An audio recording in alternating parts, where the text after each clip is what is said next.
Active to passive right there. Ladies and gentlemen, we're back in the studio with a good shot of espresso for one more vocal analysis. And today, because you guys asked me that so much, we are listening to Fujii Kaze in his Tiny Desk performance. Now, I'm pumped for this one because I love the Tiny Desk concert series. They are always so rich with that acoustic, unplugged, and really raw stripped down setting, and I'm curious to see how Fujii Kaze would do on this one. And yeah, thank you so much for all the support that you guys gave me on my last and first Fujii Kaze video. It was the very first time that I heard him, which only makes it more exciting to be listening to this performance right now with you guys. Now, if you're new to the channel, my name is Skyblish. I'm a singer-songwriter and voice teacher. As a singer-songwriter, I'm about to release my next single. It's called Someone Else Already. In fact, I'll show a little bit of it right now. I'll ask my editor to add just a little bit of it in the background here. So this that you're listening right now is my next single. But there's someone else already, you call your own. And as a vocal coach slash voice teacher, my work is based and focused on laryngeal biomechanics and physiology, basically what the muscles that we have inside our larynxes they do in order to achieve the sounds, the vocal adjustments that we have in contemporary singing. That will also be what will be guiding this analysis here today. We'll be listening to the performance and paying attention to what's happening at a physiological level so that we can also replicate those behaviors so that we can get similar sounds as well with our own voices. If you are interested in becoming my singing student, check out the link in the description because you have all of the info on my online singing program, Building Your Voice. In there we cover a range of different topics inside vocal technique. We talk about how to belt, how to sing low notes with power, how to be really expressive using soft sounds that we call passive vocal schemes. We have a complete module on vocal distortions. Yeah! How to produce, how to apply vocal distortions in a way that's safe, that's not harmful to your voice. All of that and much more, again, inside my singing course, Building Your Voice. If you want to know everything that's covered inside the course, click down below and you get all of the info. Now, without further ado, let's listen to Fujii Kaze singing live at his Tiny Desk concert in Japan. I wonder if they have Tiny Desk concerts everywhere. As far as I know, there was only the US one, and now Japan as well. Okay, so I'll just pick the song that has the most views as I'm seeing on the bar on YouTube. So that will be around 14 seconds. And according to the list of songs, I would just presume that this song that you'll be listening to is Kirari. If it's not the case, you guys can correct me in the comment section. Well, it seems like they do not stop to talk, so I'm starting around here. It should be roughly 9 minutes. Love the bass line. I'm so happy, like, I feel so much joy inside. I hope you feel that happiness that you already have inside of you too. So, while I'm performing with these amazing people out here, let me introduce them. On keys, Yaffle.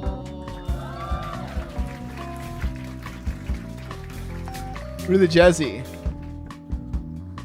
On guitar, Duran.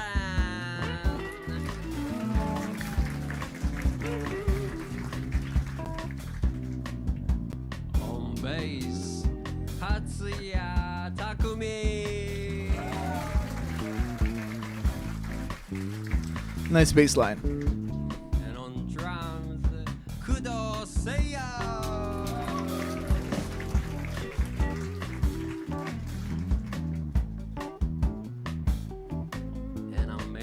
Singers, I'm just a fan, but yeah, my spiritual brother Yossi,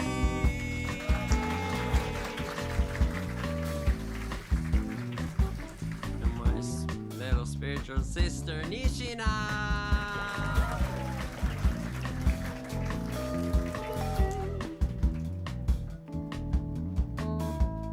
Okay, so this song should be called Damn.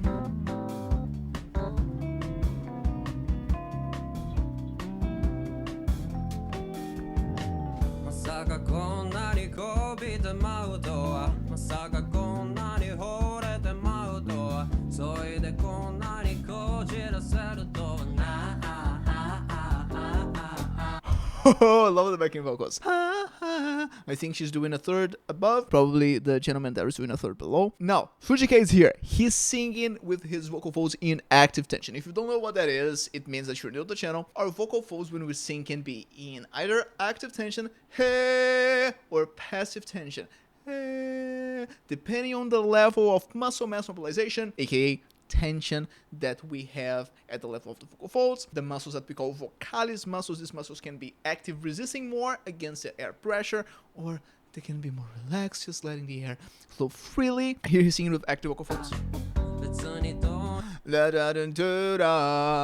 And it's a bit lower as well. Vocal folds are active. This would be inside Vocal Anthropophysiology, which is the theoretical framework for my work as a voice teacher. Vocal Anthropophysiology. We call this technique here that he's using right now a crooner voice, and the name is a tribute to the crooning movement in singing, because singers from this movement would have these specific characteristics. It would be a strong tone, a firm voice, but usually sang lower. Lower for us, we would consider a crooner if it is below E4. So D sharp 4 and below it would be considered, if you're singing with active vocal folds, a crooner voice.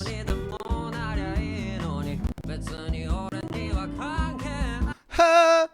And that would precise the E. Ha! That characterizes another vocal technique. Whenever we are singing above that E, that's what we would consider a belt, and the technical name that we have for that vocal scheme inside Vocal Anthropophysiology is warn voice. The voice that you would use to warn someone about something. If we want to call someone on the other side of the street, hey, ho! That's precisely what's happening there. I'm pretty sure that he will use more of the warn voice.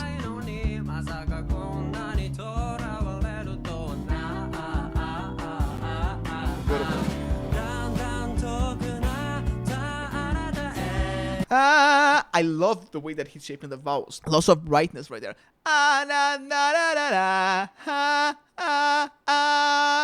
So raising the back of the tongue a little bit, and lowering the palate a little bit to create that bright tone.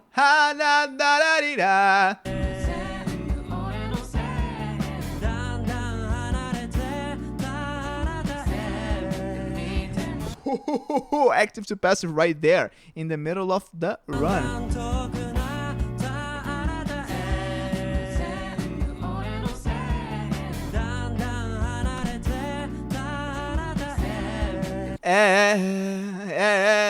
He starts active and then passive. Here, if we are talking about a sound that has no breathiness apparent and without breathiness but still passive, we would call that a Gregorian voice. If we have that breathiness, that's a breathy voice. Again, those names are the way that we treat those techniques inside Vocal Anthropophysiology.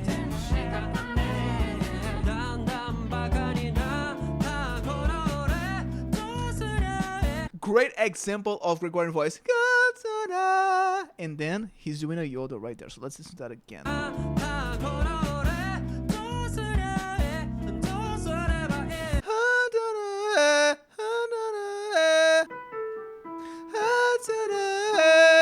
Gregorian voice.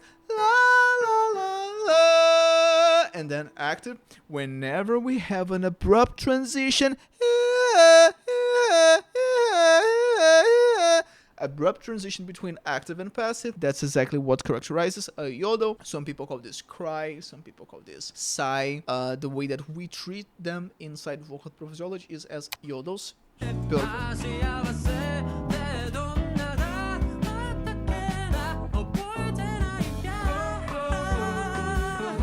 Vibrato.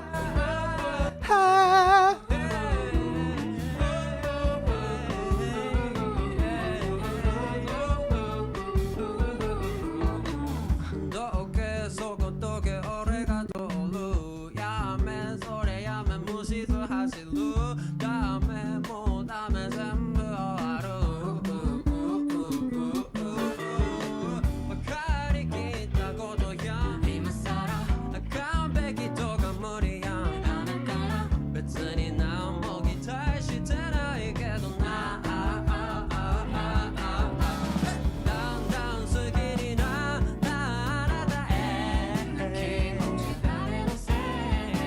these guys are so rehearsed. I'm just noticing that it seems like the backing vocalists do not have notes. Like I can see that the keyboardist has some notes, probably some charts in front of him. That could also be the case with the other musicians. However, the backing vocalists seem to have nothing, and they come in just at the right moments. And yeah, it just feels like they are so aware of everything that's going on. Everything just seems so well rehearsed. That's amazing. That's amazing. It's, yeah.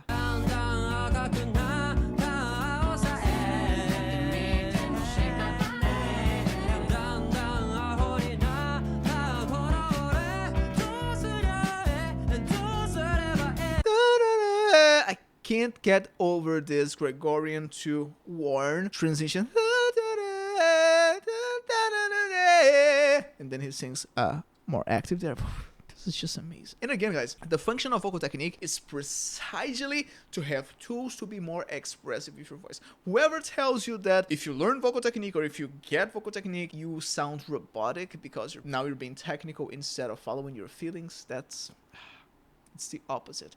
If you learn vocal technique the correct way, that will only give you tools so that you can be expressive how you want to be. You will get tools to express yourself in the way that you want to. You have the words of the songs, but you also can use your voice to convey emotion. That's the function of vocal techniques, and also something that we discuss a lot inside my singing course, Building Your Voice, because there is one particular tool that we use, which is called vocal maps, which is precisely to map out how we want to sing each part of the song, so that we can, one, practice the song the same way at all times so that we can keep track of our progress, and two, we can plan how we want to sound for each section. It's not only following the words. No, that okay, for this part I want a Gregorian voice. Why? Because I want that sound, and then for that syllable, hey, that would be a warm voice, there would be a crooner voice, there would be a distortion.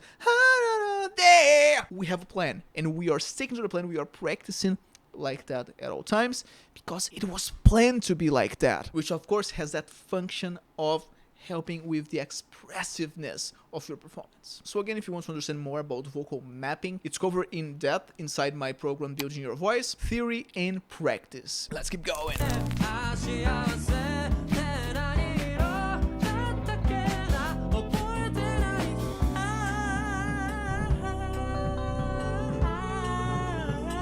Let's do that again.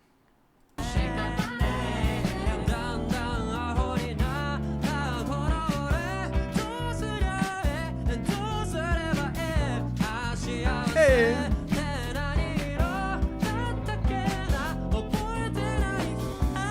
It sounds to me like he hesitated a little bit. The voice wasn't ready at the moment that it was supposed to.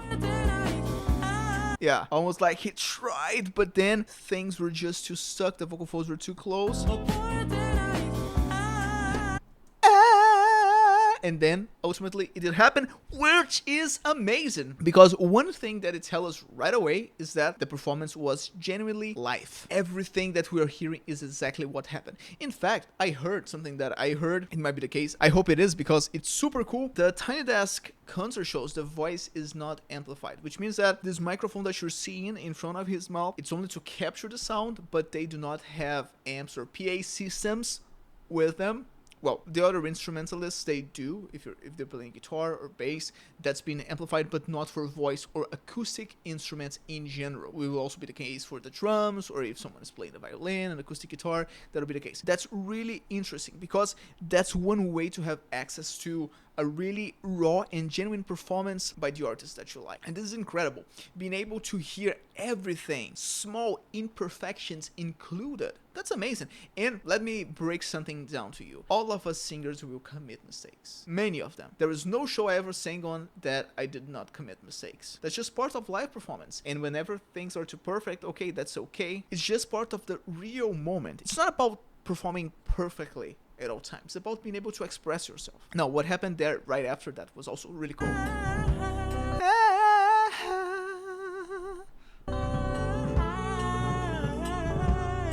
Great control. Great control. Amazing.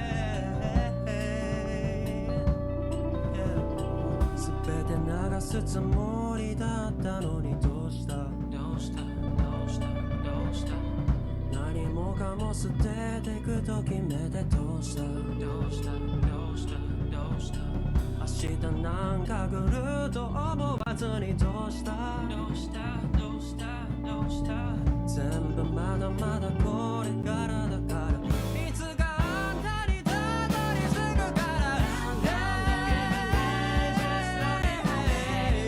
Hey! The G right there. Hey! And it takes flexibility from the vocal folds to be able to belt that G and hold that warm voice that long. It takes strength from the forming muscles that are responsible for embracing the vocal folds so that we do not have cracks or breaks. Just shows great control. The warm voice, aka belting, is considered challenging for a reason, because at a physiological level it does require good control, flexibility, and strength from the right muscles. Alright guys, that's our analysis for the Tiny Desk presentation of Fujii Kaze, and there is much more to it. In fact, the whole video is half an hour. Let me know if you guys would like me to analyze other songs in this performance. Leave it here in the comment. And also, if you have other recommendations of songs by Fujii Kaze or even other artists, let me know here in the comment section. Stay tuned because I'm about to release my next song, Someone Else Already, and I count on your feedback on it. And if you want to become my singing student, check out the link in the description to get all of the info on my online singing program, Building Your Voice, because in there we cover all of the techniques that we discuss in this video and much more. If you want to know everything that is covered inside the course, click the link below. Again, we talk about how to belt, how to sing low notes, how to control the warm voice, how to sing with vocal distortions in a way that will not hurt your voice, all of that and much more. Hope to see you on the other side. That's all for today. You enjoy your day, you enjoy your coffee, and remember, if your concepts cannot be seen here in the real world, then they must change and not the world. See you in the next video.